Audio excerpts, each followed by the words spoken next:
बहू का 9वां महीना। सुमित्रा जी की बहू रितु प्रेग्नेंट थी और अब उसकी प्रेगनेंसी का 9वां महीना चल रहा था। रितु का पति देवेश उसका काफी अच्छे से ख्याल रखता था, लेकिन प्रेगनेंसी अपने आप में ही एक अलग ही वक्त होता है जब एक औरत कई तरह के बदलावों से गुजरती है। शरीर के साथ साथ उसके अंदर बहुत सारे इमोशनल चेंजेस भी आते हैं और रितु इन सब चीजों से गुजर रही थी। इसीलिए कई बार वो बहुत परेशान हो जाती थी। उसे बार बार बहुत मुश्किलों का सामना करना पड़ रहा था। एक दिन अचानक शाम के वक्त रितु जोर जोर से रोने लगी। अरे रितु बेटा, क्या हुआ? तुम रो क्यों रही हो? कुछ नहीं मम्मी जी, बस बहुत परेशान हो रही हूँ मैं। हाँ बेटा, वो तो मुझे भी दिख रहा है, तभी तो रो रही हो तुम। लेकिन परेशानी के पीछे की वजह तो बताओ, आखिर बात क्या है? किसी ने कुछ कहा क्या तुमसे? नहीं मम्मी जी, किसी ने कुछ भी नहीं कहा, बस ऐसे ही मेरा मन कर रहा है रोने का।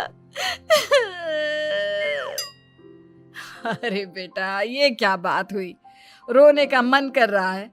अरे तुम माँ बनने वाली हो, अगर इस तरह रहोगी ना तो बच्चा भी रोने वाले नेचर का पैदा होगा। तो फिर मैं क्या करूं मम्मी जी? मुझे बता अपने दिल की बात, मेरे साथ शेयर कर कि क्या परेशानी है। वो क्या है ना मम्मी जी, मैं अपने पेट की तरफ देखती हूँ ना तो अजीब सी घबराहट होती है। अरे लेकिन क्यों बेटा? तुम्हारे पेट में तो तुम्हारा आने वाला बच्चा है, इसे देखकर तुम्हें खुश होना चाहिए। मम्मी जी वो क्या है ना, मेरा पेट इतना बड़ा हो गया है, शरीर की हालत ऐसी हो गई है तो सोच सोच कर डर लगता है कि मैं कभी फिर से पहले जैसी स्लिम और ब्यूटीफुल हो पाऊंगी क्या। अरे बेटा, ये तो कुछ दिनों की बात है, सब कुछ बिल्कुल पहले जैसा हो जाएगा। कुछ दिनों के बाद तुम्हें चिंता करने की कोई जरूरत नहीं होगी। रितु, क्या हुआ? तुम बार बार करवटें क्यों बदल रही हो? रात के 2 बज रहे हैं, सो जाओ ना अब।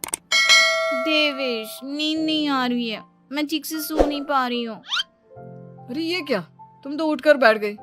इस तरह बैठे बैठे पूरी रात बिताओगी क्या?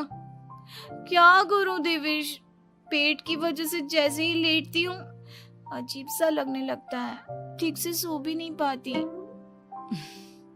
तुम एक काम करो, अपने पेट के बगल में एक तकिया लगा लो, तुम्हें ठीक से नींद आ जाएगी। वो भी करके देख लिया, अब तो लगता है जब तक बच्चा इस दुनिया में नहीं आएगा मैं ठीक से सो भी नहीं पाऊंगी। रितु, बच्चा आने के बाद कौन सा चैन की नींद सो पाओगी? कम से कम अब तो आराम कर लो। तुम सो जाओ देवेश, मैं बैठे बैठे ही अपनी नींद निकाल लूंगी। और फिर कुछ दिन के बाद सुमित्रा जी के घर पर कुछ परिचित लोग मिलने के लिए आते हैं। मम्मी जी, आप उन लोगों के साथ बैठकर बातें करिए, मैं सबके लिए चाय बना देती हूँ। अरे नहीं नहीं बेटा, मैं कर लूंगी, अभी तुम्हारी तबीयत ठीक नहीं है ना, तुम आराम करो। अरे मम्मी, घर के छोटे मोटे काम तो मैं करती हूँ ना, चाय बनाने में कैसी प्रॉब्लम? अच्छा ठीक है, अगर कोई परेशानी नहीं है तो बना दो चाय। अरे ये क्या बात है सुमित्रा जी, आप तो दादी बनने वाली हैं। हाँ जी, बस ठीक ठाक तरीके से मेरा पोता या पोती इस दुनिया में आ जाए तो चैन हो जाए। सही कहती हैं बहन जी, एक औरत के लिए ये वक्त बहुत मुश्किल होता है। वैसे बहू की तबीयत तो ठीक है ना? हाँ हाँ, तबीयत तो ठीक है, बस ऐसे ही थोड़ी बहुत परेशानी है जो इस वक्त होती है, उसी से गुजर रही है। पहली बार माँ बन रही है ना, कभी कभी परेशान हो जाती है। सुमित्रा जी रिश्तेदारों से बात करती है और उन्हें काफी देर हो जाती है। रिश्तेदारों के जाने के बाद, अरे रितु बेटा, तुम अभी तक किचन में काम कर रही हो? मैंने तुम्हें मना किया था ना, इतनी देर खड़े रहने की क्या जरूरत थी? मम्मी जी, वो मुझे लगा रात के खाने में देर हो जाएगी, इसलिए मैं साफ उधर बिजी थी तो मैं खाना बनाने लग गई थी। अरे बेटा, तुम तो बिल्कुल कुछ भी नहीं समझती, जरा अपने पैरों की हालत तो देखो। हाँ मम्मी जी, मुझे भी ना पैरों में बहुत भारीपन लग रहा है। ये भारीपन नहीं है, ज्यादा देर खड़े रहने की वजह से तुम्हारे पैरों में सूजन आ गई है। अब कमरे में जाकर आराम करो, चलो। और सुनो, अपने पैरों के नीचे ना तकिया लगा लेना, सर के नीचे मत लगाना, ठीक है?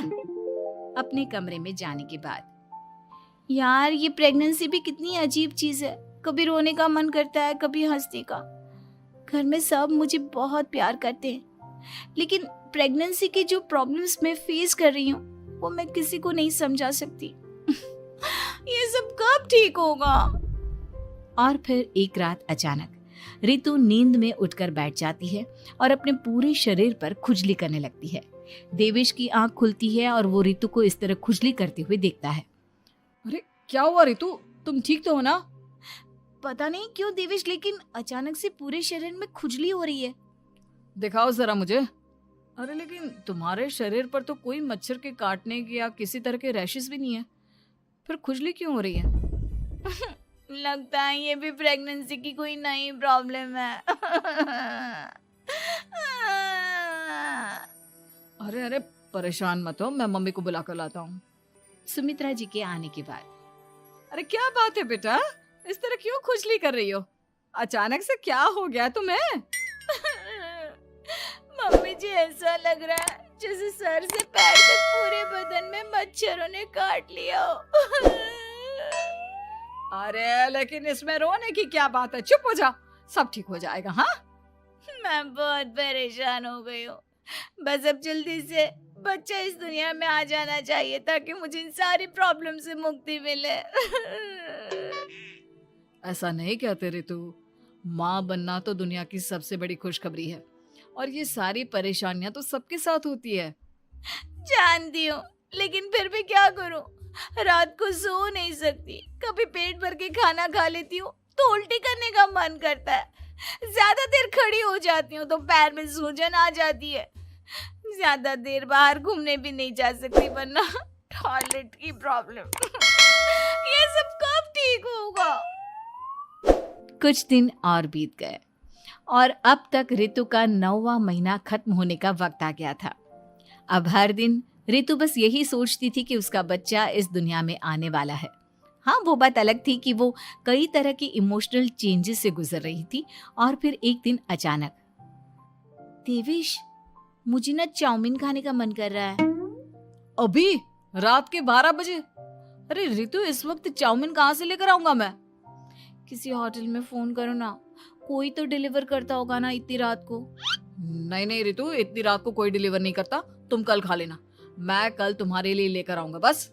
नहीं, मुझे अभी खाने का मन कर रहा है, मुझे अभी खाना है। अच्छा अच्छा ठीक है, एक काम करो, मैं किचन में जाकर तुम्हारे लिए मैगी बना कर लाता हूँ, क्या पता उसे खाकर तुम्हारा मन ठीक हो जाए। हाँ ठीक है। देवेश रितु को मैगी बनाकर खिला देता है, लेकिन अगले दिन अचानक से रितु की तबीयत खराब हो जाती है। क्या हुआ है बहू को? बेटा तूने कुछ उल्टा सीधा तो नहीं खा लिया ना? मम्मी वो कल आधी रात को चाउमीन खाने की बात कर रही थी तो मैंने इसे मैगी बनाकर खिला दी। अरे लेकिन एक बार मुझसे तो पूछ लेता, इसी वजह से उसे अजीब सा लग रहा है। कोई बात नहीं, वैसे भी बच्चा आने का वक्त पास आ गया है ना, इसलिए ये सब चीजें हो रही है।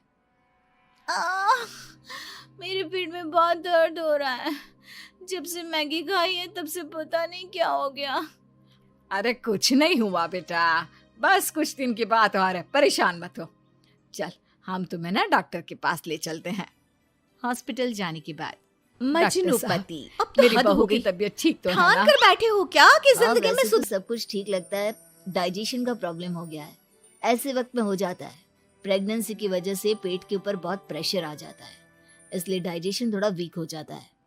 और उन्होंने रात के वक्त मैगी खा ली, इसलिए उनको ये प्रॉब्लम हो गया। डरने वाली कोई बात नहीं है। थैंक यू डॉक्टर साहब, अब हम इसका ध्यान रखेंगे। लेकिन अब रितु की डिलीवरी का वक्त पास आ गया है, आपको उनका पहले से भी ज्यादा ध्यान रखना होगा।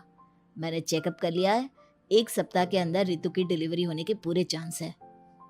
एक दिन अचानक किचन में काम करते करते रितु के पेट में बहुत तेज दर्द होने लगता है। देवेश, मम्मी जी जल्दी आइए।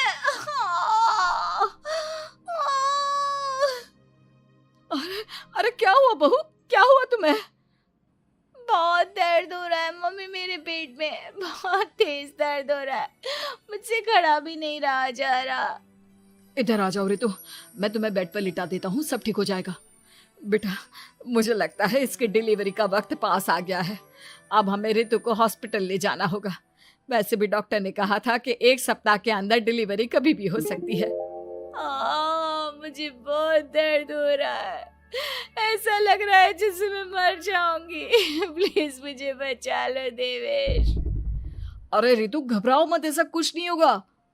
हॉस्पिटल पहुंचने के बाद आप जल्दी से रितु को एडमिट करवा दीजिए और आप लोग बाहर वेट करिए। नहीं, मुझे बहुत दर्द हो रहा है। रितु, समझने की कोशिश करो, सब कुछ ठीक हो जाएगा। रितु को लेबर पेन शुरू हो गया था और वो काफी तकलीफ से गुजर रही थी।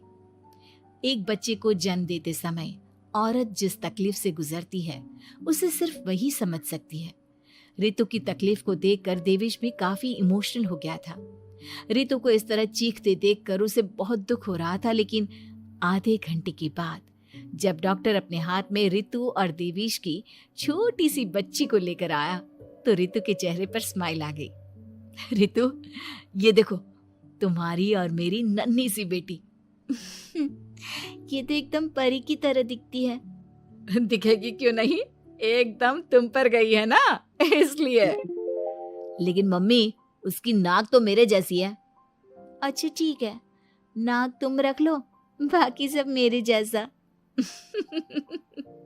देखा रितु, तुमने कितनी तकलीफ सही, लेकिन उस तकलीफ के बदले तुम्हें भगवान ने ये छोटी सी परी दे दी।